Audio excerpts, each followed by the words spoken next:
magandang araw po sa inyong lahat mga paps.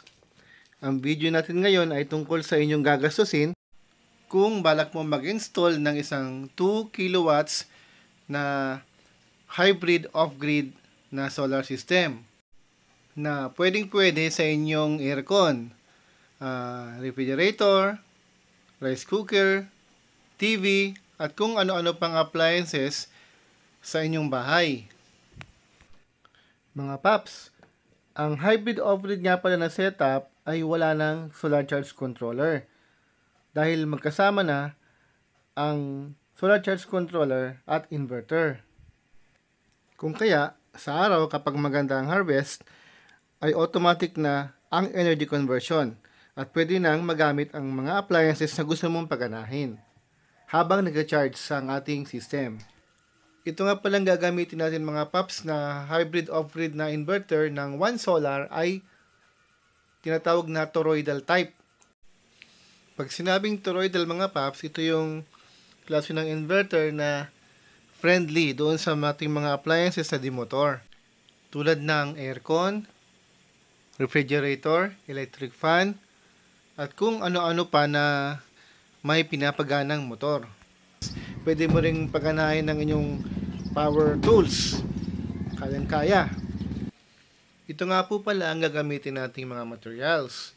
Solar panels, hybrid off-grid inverter na One Solar brand, 250 Ah LiFePO offer battery, yan yung power wall ng One Solar brand.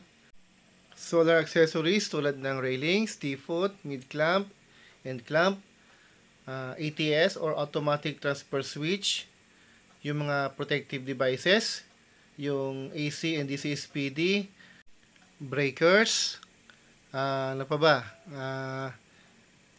MC4 connectors, tsaka yung distribution box. At iba pang makakailanganin natin para ma-install natin tong ating 2 kilowatts hybrid off-grid na solar. Ito nga pala yung mga presyo ng ating gagamitin. Gagamit tayo ng 3 na solar panel na 4, bali 4 na 500 watts yun, 8,000 ang isa, so 32,000. Tapos gagamit tayo ng One Solar na hybrid off-grid inverter. Bali nagkakahalaga to ng 24,000. Tapos ito namang One Solar 24 volts na power wall, 250 Ah LiFePO offer battery. Lithium na po ito. Bali ang halaga po nito ay 47,000. 20,000 naman para sa solar accessories. Ito yung mga bagay-bagay na gagamitin natin sa pag-install.